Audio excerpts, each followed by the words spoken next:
Good morning, welcome to my YouTube channel. My name is David Okun. Thank you so much, everyone who have been supporting this channel. And thank you for sharing, for watching, subscribing, for clicking notification bell, for leaving comments. Thank you so much. And if you are new, continue with the rest of the people to support the channel.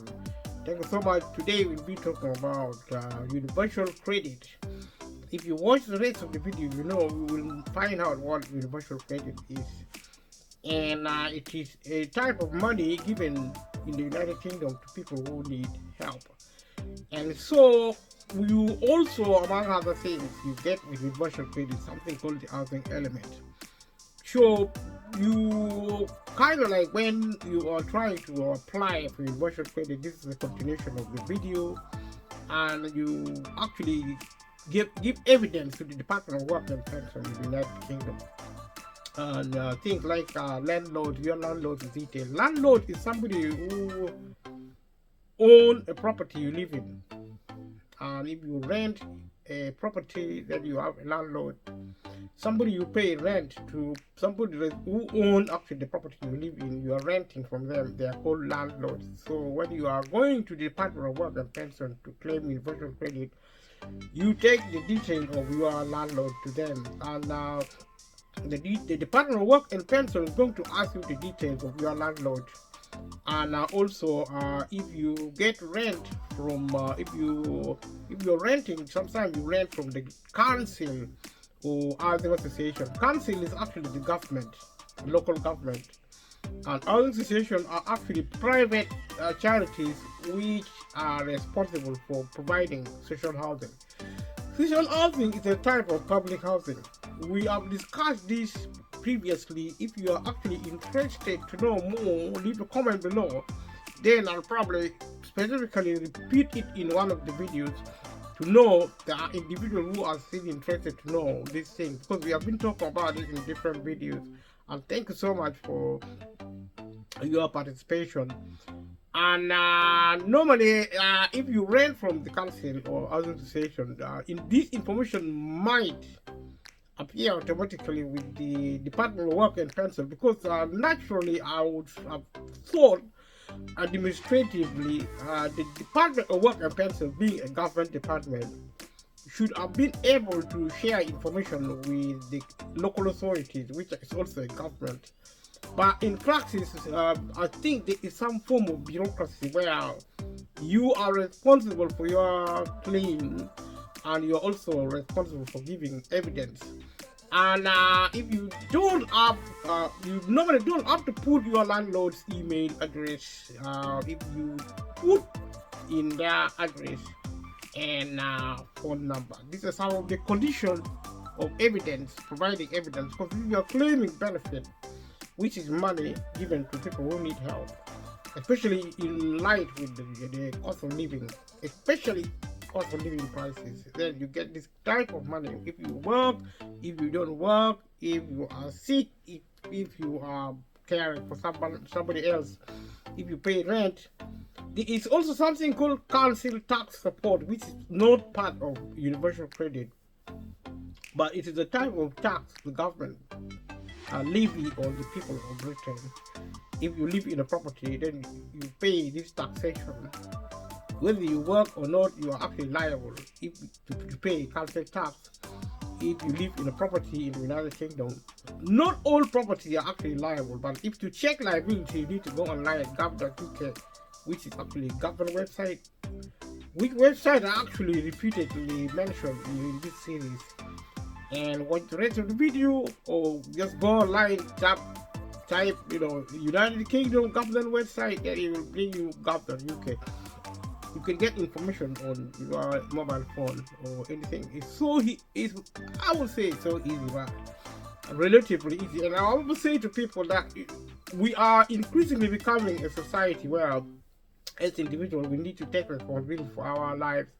The government is helping, but the government is also still there, but it's increasingly shutting down. There are changes happening every day where the government is getting smaller and smaller, and people seem to like it.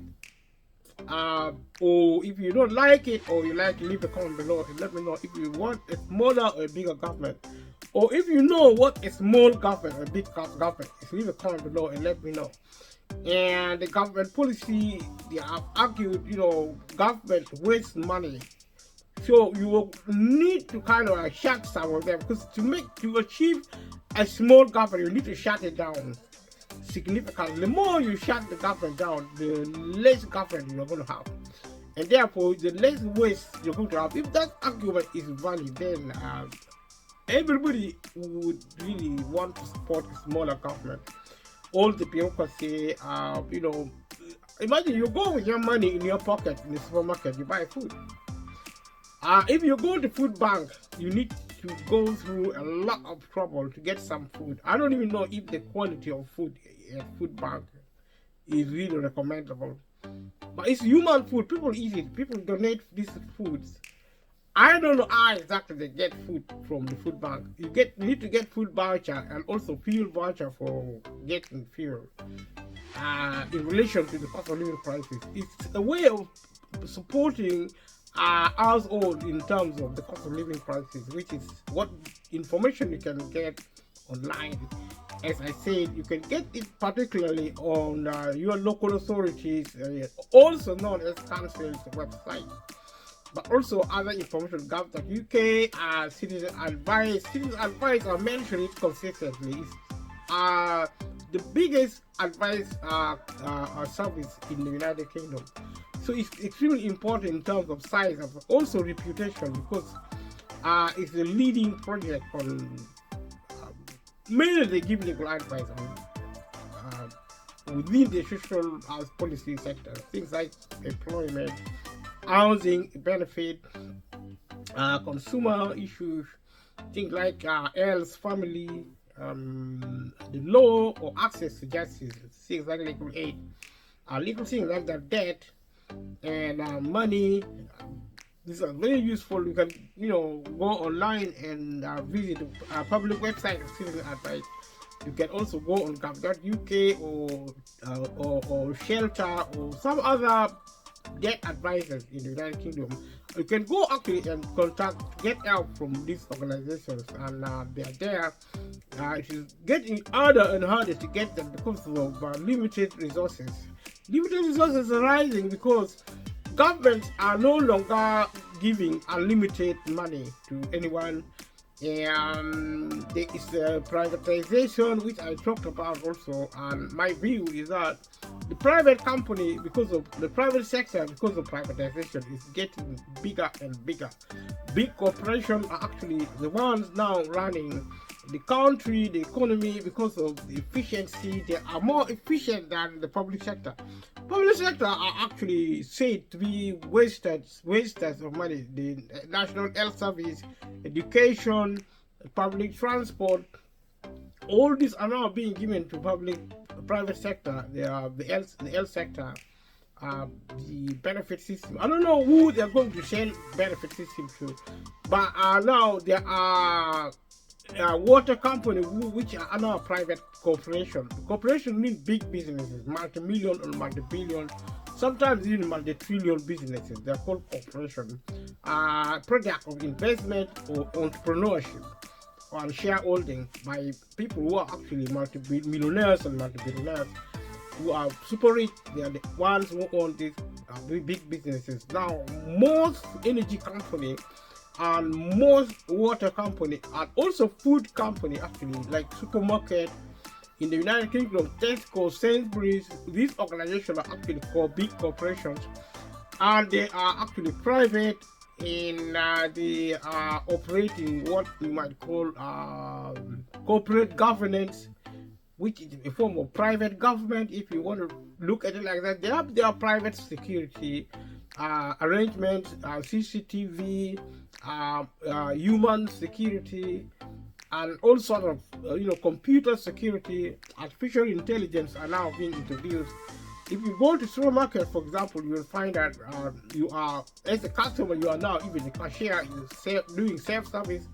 You go to shelf, you pick on a product, and maybe there are prices on the shelf, If not, you can scan and find out how much they are, and then you pay by card. There is something called store card, which is a form of credit card given by businesses. If you get store card, which is a credit card means you are borrowing money using the card to buy food and energy and things like that. I haven't seen the energy company providing store cards because I don't think they have store cards. Maybe organizations like Tesco maybe have facilities for energy, mobile phone or telephone itself. So society is now shifting and changing. It's very exciting. I'll leave a comment below if you know anything about store cards. This is a credit system. And credit system, you borrow, but you borrow if you work and if you have a good record. Having a good record in terms of credit means you pay your debt.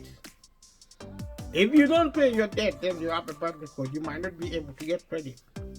But also the case with housing and probably benefit. Because if you are intentionally homeless, it might mean you didn't pay your rent and then you are actually evicted. Then the government, the council, which actually provide public home, may refuse to give you a house, a public housing. Public housing are affordable homes. And the interest on store cards are actually higher than normal credit cards. So some of these things are actually changes happening now. In terms of income, in terms of the economy, credit system, which people are increasingly using to buy food, energy and water, perhaps energy and water, I'm not sure, or energy and water, but certainly food and all the other groceries. If you visit stores, supermarket, maybe you go to places like Boots and pharmacies and places like that. And also, if you want to buy a car, you probably buy it on finance. You buy it on finance, it means you are actually borrowing money to buy your car. You pay periodically, monthly, 3 monthly, quarterly, probably, maybe, whatever the case may be. But one thing remains is increasingly we are becoming a credit-oriented country. Now, the government controls the interest rate if it wants to control inflation in order to manage the economy, including managing growth or things like that, to avoid things like recession or some other economic problems. So whenever the government operates, it operates in those manners. The interest rate actually, if it goes up, to control money supply, which is the inflation.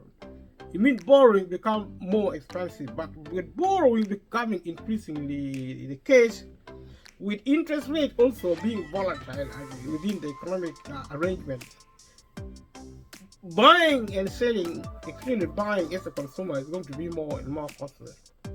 And if that happens, the value of money is going to be less and less, including VAT, value-added tax on food, energy, and water. Not to mention public transport and maybe buying medicine from pharmacy or maybe private clinic and things like that. Dentistry. Privatization is now on the increase, and benefit system might stop unless it's actually given to private companies to provide. The thing with private companies is that they own these things privately, and if the government is not there to supervise with its security, with its law, with its military to enforce the law, the military increasingly, I believe, will be private. We are having mercenaries and more of mercenaries, special forces are being mercenaries. Mercenaries across the globe are actually private army. If you go onto the streets, I'm talking about the public sector in terms of benefit and other useful things people may need. It's changing. The benefit system is changing. Universal credit is evidence that the government is actually increasingly now closing down the benefit system. And employment is also closing down because of technology, artificial intelligence, nanotechnology, robotics, and what's the other one? Nanotechnology, I'll say probably. And yeah, So it's quite really, it's quite exciting. It's quite exciting. We live in an exciting time. Except, you see, if private companies own the economy, and if technology becomes, fully fledged to produce goods and services, it means trade will stop, because technology will produce goods and services at no extra cost. That means money will not be necessary. Never mind cash. Cash is actually now reducing. Probably in the United Kingdom, we have now about maybe 20% supply of money. That may be more, because if you go to the bank and to the supermarket, you're more likely now to use electronic digital currency or electronic currency. You have a cash card and things like that, credit card, other than cash, which is good and also maybe is bad, because if there is a problem with the computer, you may not be able to buy anything. But I'm sure people will always get around such problems. I am seeing this to give you a picture of how society is moving, why universal credit is very interesting as a topic, because it illustrates changes in policy. Social policy. Government is actually liberalizing the economy, which means it doesn't actually interfere with businesses. And private businesses are the ones to run the country. Sooner or later, with security and healthcare and all this housing are being privatized. If you have money, you're going to be accessed. If not, then there will be no recourse to livelihood, because private companies do not do charity unless they choose to do charity. So as soon as the government closes down, which it will, maybe in 100, 200, 500 years time, we won't be there, but there will be humans on the earth. The reason I'm mentioning it now, because the signs are now here. If you see there are changes happening now, then it is because the changes are actually happening. Looking at the universal credit, so you don't have to put your, as we say, if you're not sure of your landlord's details, write care of and put in your own address. You should update this as soon as possible. If you don't update it, you could end up having to pay some money as a penalty. That is penalty means paying some money as a penalty may means because you have been overpaid or you have been paid the wrong amount. So the Department of Work and Pension might contact your landlord to confirm what you have told them. If you have a private landlord, the DWP will ask you permission before contacting them. This is called consent, which is actually part of, I think, GDPR, a privacy and things like that.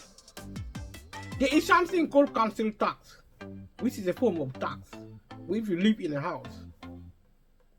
So you will also be asked if your name is on the council tax bill.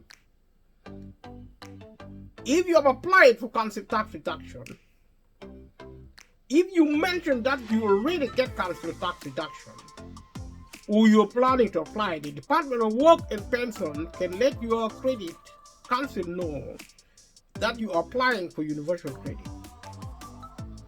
So you will still have to make a claim for council tax reduction. So in other words, if you go to claim universal credit, in case your work coach or somebody at the Department of Work and Pension do not help you the way they should, then you can help yourself to remind yourself that you pay council tax. If you're eligible for benefit, and we have discussed eligibility previously here, that if you have £6,000 and you don't work, you are entitled. Having £6,000 is actually in savings or investment. If this is the case and you don't work and you don't have any source of income at all coming in, you are eligible for the benefit. In other words, you should be able to apply, and if you apply, you should be provided with a sense of entitlement and also a receipt of benefit. If you have more than £6,000 in savings, up to 16,000, you can still get some benefit. But the more you get over and above 6,000 in savings or investment, the less of universal credit you will get. If you work for living, earning about £8,000, you might not be able to get standard allowance. And there is also a possibility not getting standard allowance. Most likely you might not get the other elements unless you are renting, in which case you will get the housing element to pay your rent. Because arguably, if you get about £7,000 per month, then the average benefit for a single person is about, if I say 7,000, then I'll probably say something else. So it is 700 to 800 pounds per month. It's a single claimant. Most likely you won't be able to get universal credit, but you might be able to get some housing elements to help you pay rent, and the likelihood also that you will be getting council tax reduction. The more money you get from work, the less likely you're going to get benefit. But if you're also sick and working, you might still get a non-means tested benefit like personal independence payment, attendant allowance, or disability living allowance. You could also get elements like carers elements, or as we said already, sickness elements like limited capability for work related activity or limited capability for work, which are actually means tested, which you only get if you are getting a standard allowance.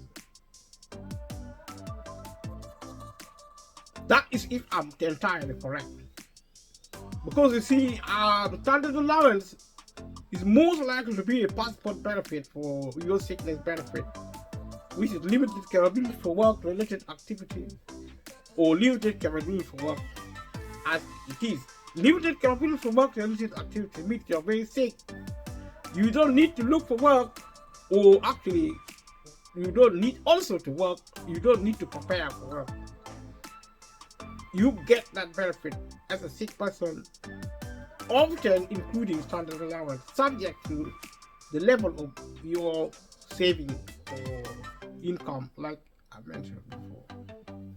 You can look at the situation of your health, and you'll be asked if you have a disability, illness, or ongoing health condition, like I have just said, that makes it difficult for you to work or look for work. Like I have just said, it will include both physical and mental health conditions like depression or anxiety. And like I've said before, with incidents like the cost of living crisis or other form of problems, there are more and more depression, mental health, depression and anxiety because of what I might say abruptly that our culture is getting worse and worse because our relations are broken. We think more about money, work, education. We think about things more than people. It sounds like a cliche, but it's quite important. Family, if we value our lives more than anything else, if we do development while centering our work and life on humanity, then we actually become happier, because good friends are happy people. So friendships actually are an antidote to things like depression and anxiety. You talk to people, almost anybody now you talk to on the street is going to tell you of depression or anxiety. So you will also be asked when you last work, if you don't work anymore, as a family member or a friend, if you are not sure. If you have been in a hospital recently or you're having medical treatment, you'll also be asked. Because if you're in the hospital, your circumstances might be different in terms of one benefit or another. If you have been, you might have to get a fit note from a healthcare professional who is treating you, like a counselor, maybe a medical doctor, or some other form of health worker, or a carer, or a nurse. If you have been in the hospital recently, or you are having treatment, this is a question you will be asked when there is something called fit note, which is a document you get to prove that you are sick. That means whether you or not you are fit for work. Now, the Department of Work and Pension, which is the government department, has policy that sick people can actually do some types of work. The Department of Work normally tells you if the government give you a fit note to say you're sick.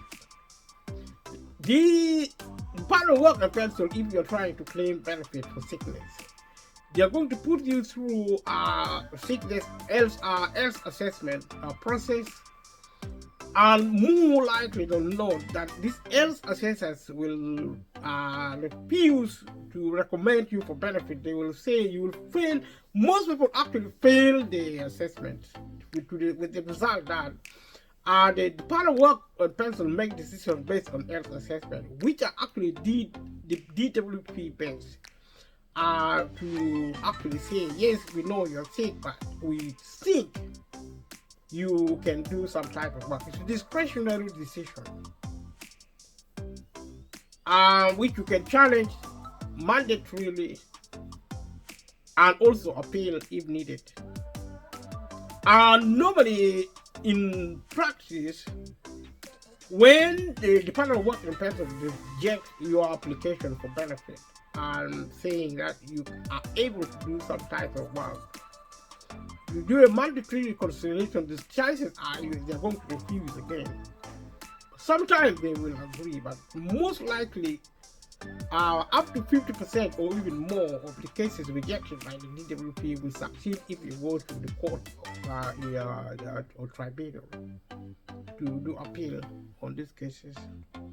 So the information is that if you fail to get sickness benefit or any other benefit, is really advisable to do as the Department of Work and Pension to look at the decision again, which is the process of actually challenging the decision of the Department of Work and Pension, including applying for an appeal to the tribunal or in other space of jurisdiction of I would say legal or policy jurisdiction.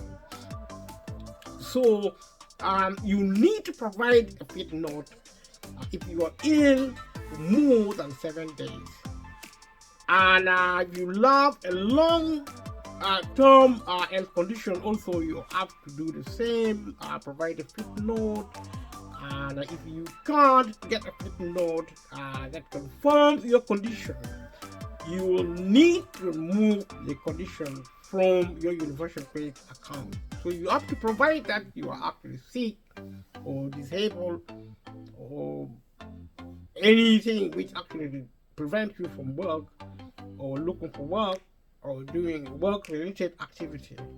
You need to pay attention to this, because in practice is that if you're getting normal benefit for normal people who are not sick, if you're sick for 7 weeks, it's a chance that your benefit is going to be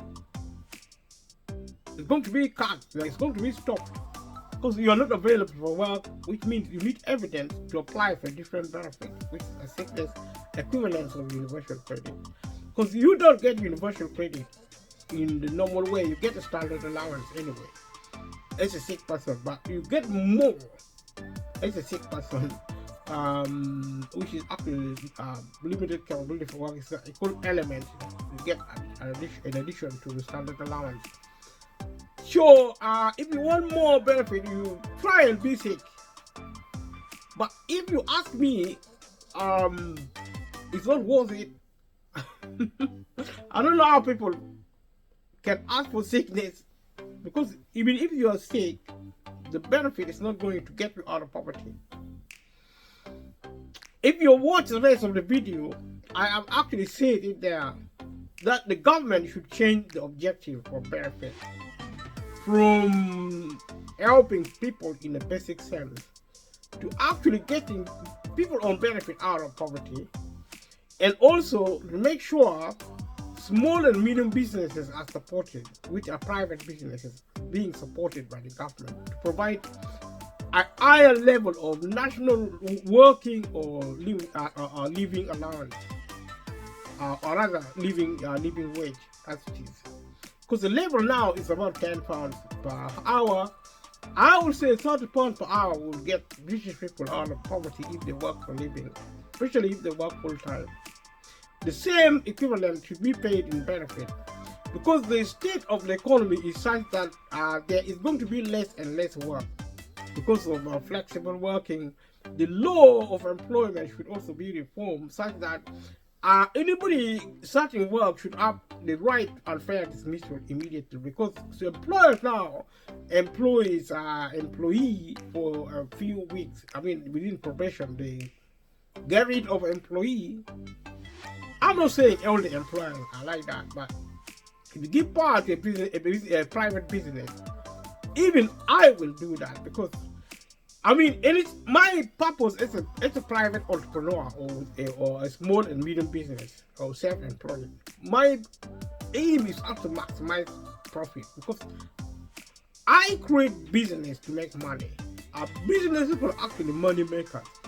So the best way to make money is actually to pay as little cost as possible. And employment, although in my opinion, employment is a form of welfare support in a society. In terms of employment is not really a welfare facility. It's a business. Somebody actually running his business to make money, and they need somebody to work for them. If they have computers, if they can actually avoid employing humans or similar facility to work, they will employ actually machine like computer or robot or artificial intelligence, whatever artificial intelligence is, in order not to employ a human being. Then they save money. So if the government say the private sector create jobs, they are right, but they should be in a position to explain the context properly. If not, then you should explain the context properly to yourself. Otherwise, you will suffer if you are of working age, and if you actually decide to be working, which is of necessity, if not an obligation, because your livelihood will depend on whether or not you work for living.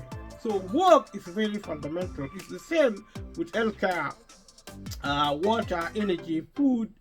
These are things you need other than want. The same employment is a want, is a need other than a want. If you actually work because you want to work, then it is a want. It's not a need. Which means you don't need to work for a living. Probably it means you have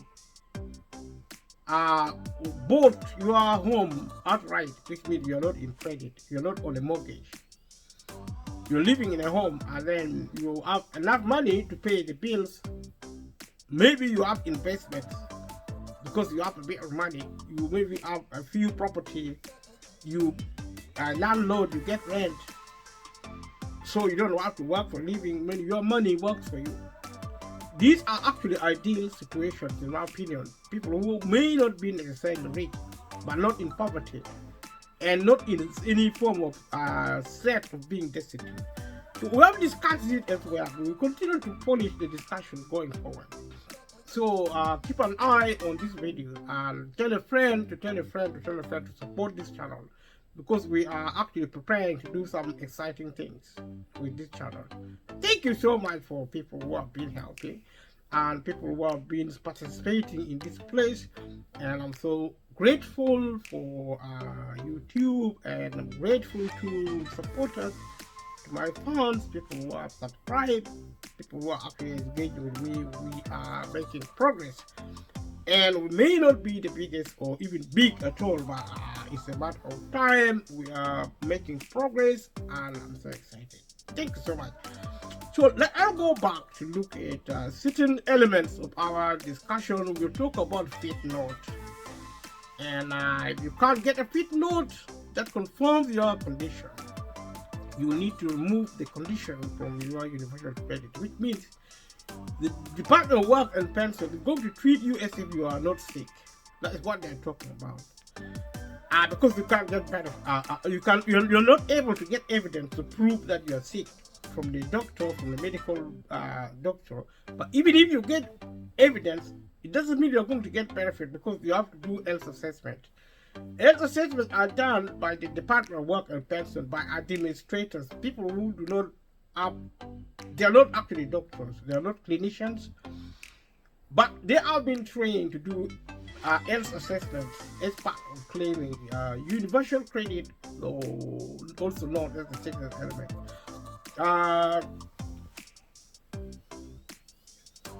So how do you get sick fit note?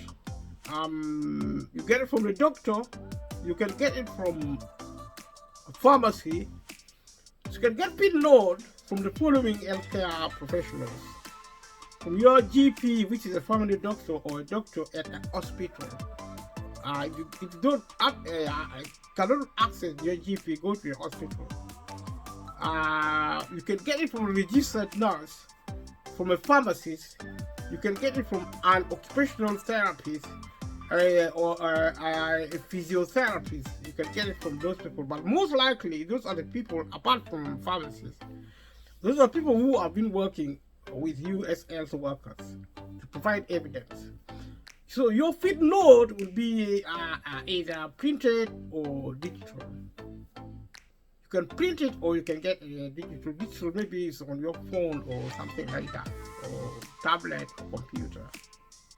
If you are not sure which kind you will get and how you will get it, check with the healthcare professional.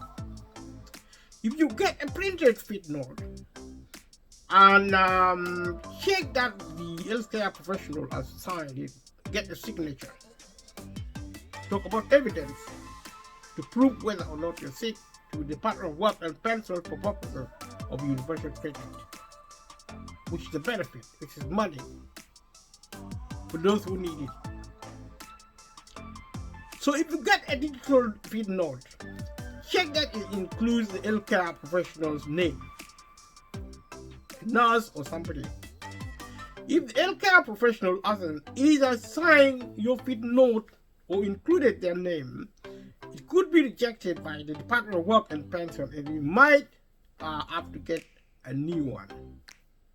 Your fit note is free if you've been ill for more than 7 days when you ask for it. So if you've been sick for 3 days, you may have to pay for your fit note. So if you're actually careful, you wait for 7 days, because if you're on benefit in the first place, or if you are not able to work because of sickness, then money is going to be tight, and paying for fit note, which I don't know how much you will need to pay, you have to actually wait for 7 days being sick. That doesn't mean you are not supposed to get treatment. You'll be getting treatment and not being able to actually be in contact with the Department of Work and Pension. So you should always keep your fit note. You might have to pay for replacement if you lose or delete the fit note. If it is digital, you can give the Department of Work and Pension a copy, either printed or digital. Upload it to the to the to-do list section of your online account. You should also take your fit note with you when you meet your work coach for the first time. If you have a digital fit note, you can show it to them on your phone or another device. You will need to give the Department of Work and Pension a copy of your fit note. You might need to upload it to your journal as your work coach if you are not sure how to do this, and if you are struggling to make the appointment with the UGP or another health professional. Tell your work coach when you speak to them for the first time, they might agree you don't need to work or look for work until you have had an appointment. If you can't get a fit note, include as much evidence as you can in your application. So it's actually not an outright rejection. If you, for some reason, you're not able to get a fit note, you can still give evidence, because what they're actually interested in is the evidence that you're seeking. Letters from the specialist or like occupational therapist care plan, list from your GP of any medication you are on, using other medical evidence. Tell your clerk, an advisor can tell you to get as much of their own evidence as you can. I mean, I don't know what kind of evidence you might have to get to convince the Department of Work and Pension. And if you can't get a fit note, the Department of Work and Pension should consider other medical evidence. There are regulations for this on the security medical evidence regulation of 1976 on legislation.gov.uk, which is the government website. You can quote this regulation if the Department of Work and Pension refuse to consider your medical evidence, which are actually alternative to fit note. These are actually complex processes and very stressful to someone who is sick, which only the government can actually understand why it should be so complicated to get benefit if people really need it. You have to also consider giving evidence on your work, income, and savings. You'll be asked if you work, and if you are self-employed. You'll be asked extra questions about your work situation when you have your first appointment with your work coach, and also you'll be looking at your income and earnings. You have to write down if you have any income. This includes money you're getting from work, a pension, other benefit, an insurance plan. There are different types of pensions. Some of them are private, work pension, occupational pension, and so on. And you need to include any other pay you get from your employer for any leave you have taken or are taking, for example, sick pay, holiday pay, maternity pay. You can also check your bank statements or contact your employer to find out how much you get, because these benefits are actually means tested. I mean, if you have more money, you get less benefit. So look at your savings and investment. You will be asked about any savings or other investments or capital you have. For example, any shares you have, or if you own a property you don't live in.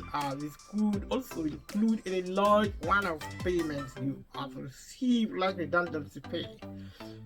If you have over 16,000 pounds of savings, you might still be able to claim universal credit if you get tax credits.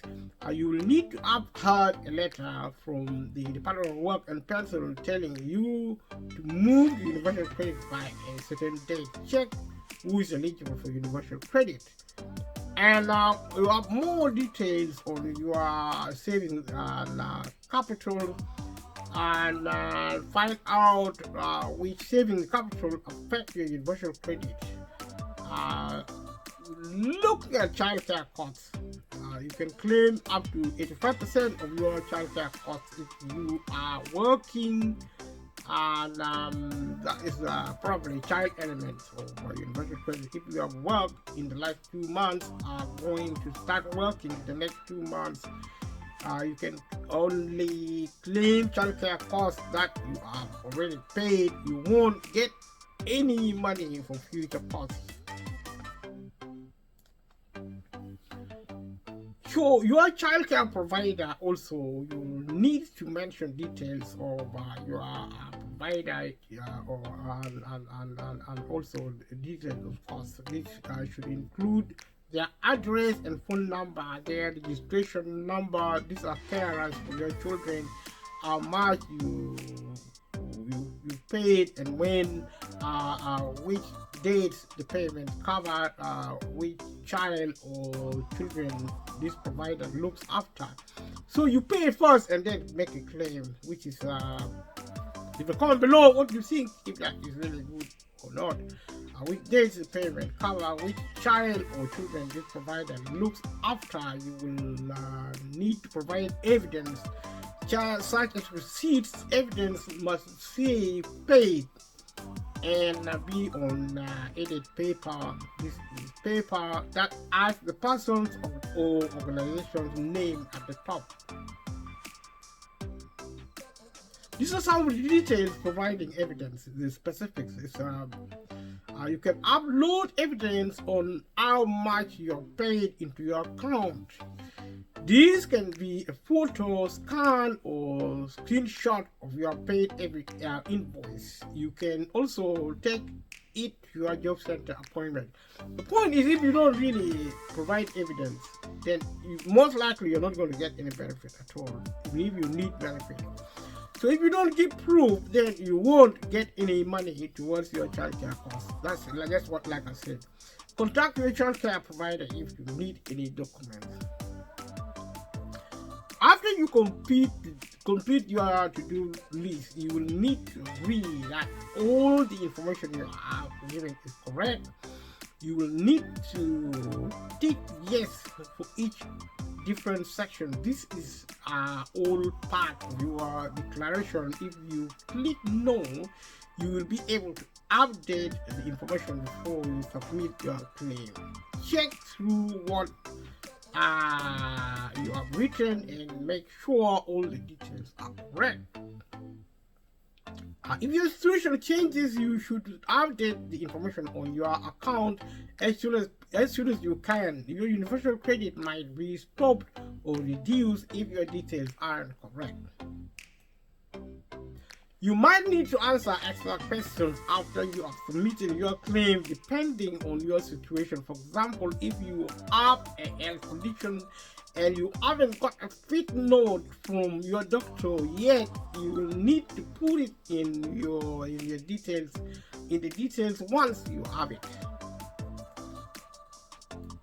How to confirm your identity? You will need to confirm you are using the government's online system. You can only use it if you have certain kinds of identification, like a UK passport or a valid UK driving license or provisional license. This may be in relation to immigration or also identification generally. If it doesn't work, you can confirm your identity in person at the job center or on the phone. Find out more about confirming your identity at an appointment. So the next step, you still need to complete a few more steps before you finish your claim. You need to book your appointment with your work coach, complete any new tasks in your to-do list. You will need to do this before you go to the job center, you go to your interview at the next interview at the job center. When you finish your application, you need to have an interview with your work coach, either at the job center or over the phone. You will need to gather evidence and answer a few questions in your interview, so it's best to prepare. Find out more about preparing for your universal credit interview, like visiting a court case or a police station. It's more like interrogation. That's my criticism of the system. Leave a comment below what you think about the system. If you need help with your universal credit application, you can talk to an advisor. Other benefits and money you can get. You usually take 5 weeks to get your first universal credit payment, but you can ask to have some money paid sooner. Find out more about advance payments of universal credit. If you pay council tax, you might be able to get help with it. Check if you can get council tax reduction. Most people who get universal credit can claim this too. But the problem with universal tax credit, with council tax, the government no longer pay the full council tax. They pay some of it, most of it at the moment, but going forward probably all the benefit will be paid less and less, and some benefit will disappear altogether. Of course, they're also so fragmented. It's so easy to close down one benefit or another. Most benefits are actually they are mandatory, if that's the correct word. You are actually, they provide entitlement. There are actually other benefits which you are not entitled to. They are called discretionary payments. They're discretionary benefits, and these are actually found in the council, local authorities, or maybe even be with the DWP. I can't remember which discretionary payment. There are a couple of other money given discretionary from the Department of Work and Pension to support training, support transport, maybe to buy a uniform or computer, mobile phone. But in practice, the chances of you getting it is actually nil. Discretionary payment is unlikely. It's an unlikely event. But the council tax reduction, if you're in debt with council tax and council tax arrears or other form of problem, you can speak to the local authority to see, because they come from the local authority, from the council. You can speak to them to see if they can give you this hardship payment, which is actually a discretionary payment for council tax problems. If you're facing problems, you have no income. Normally, if you're getting council tax reduction, you're actually on low income anyway. So if you pay council tax, you might be able to get help with it. Check if you can get council tax reduction. Most people who get universal credit also get council tax reduction. You might also be able to get money from other benefits too. For example, if you are a carer or a long-term health condition, you can use the free turn to us entitlement to benefit calculators to check which benefit you can get.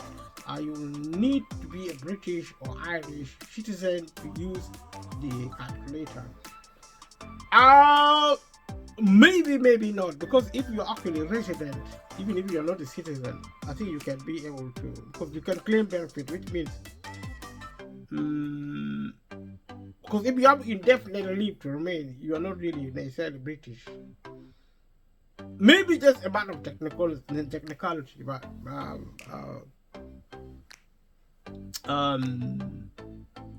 so there is 5 weeks wait under managed migration. So talk about managed migration, which is actually moving from legacy benefit to actually new benefit. So if you claim between your deadline day and the final deadline, you might get your first payment in less than 5 weeks. This is because your first settlement period starts on the deadline day. Even if you are, even if you claim nearer to your deadline. Deadline day is the day your deadline stops. So your migration notice will say when your deadline day is. It is part of Work and Pension agreed to extend your deadline day. You will send them a letter they will send you a letter confirming the new date. So the final deadline is a month after your deadline day.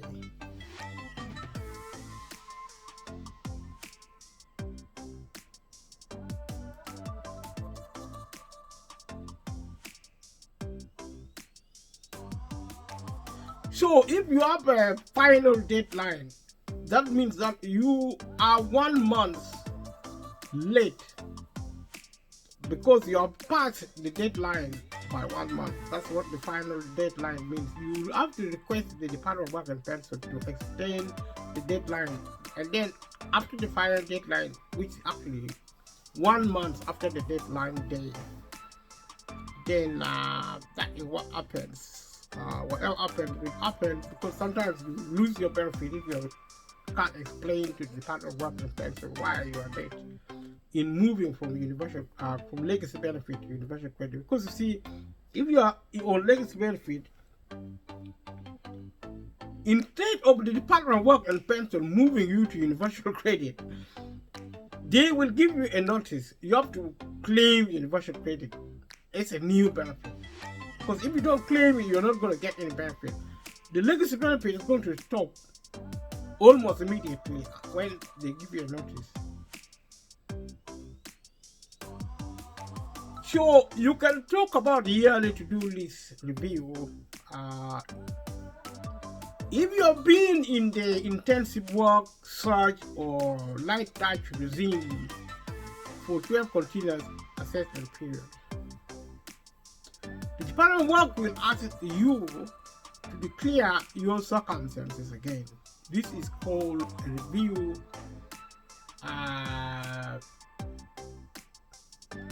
This is called a review of your details. A review your details to do something like that. So you'll be asked to report a change of circumstances if the review shows the details of your claim have changed. So if you don't complete the check within 14 days, your claim will be suspended. After your claim is suspended, you have 1 month to complete the check, or your claim will be closed, which means you stop getting benefit. That means you will be facing a disaster. You can actually reapply for universal credit. If you have claimed universal credit before, you might not have to go through the full application process again. It depends on when you last claimed universal credit. Before working out how to reapply, you should check if you are still eligible for universal credit. Always check for your income and all the other relevant information. Now, if the Department of Work and Pension, the DWP, have rejected your claim, you can ask them to change their decision. If it's been less than 6 months since your last universal credit payment, you can use your previous universal credit account to apply for universal credit. If it is less than 6 months since the last time you were on benefit. This will take less time than your first universal credit application did, and you will get your payments on the same dates as before. If you have recently left a job, you should reapply within 7 days of the job ending. This means you might get more in your first universal credit payment. If you recently left a job, you will keep your assessment period from your previous claim if you are claiming within 6 months. If you are actually going to claim it within 6 months. So for your first payment, your income and your entitlement are usually apportioned over that assessment period. If you don't claim within 7 days of a job ending, your income and entitlement will only be apportioned from the date of your claim to the end of the assessment period. This means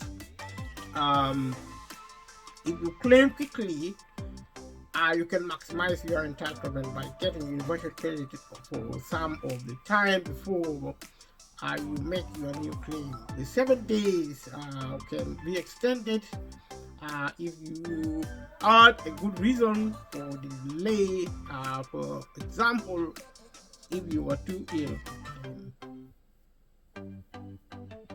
You can get full details of this calculation from the website, different websites, like I said before, government website and other websites.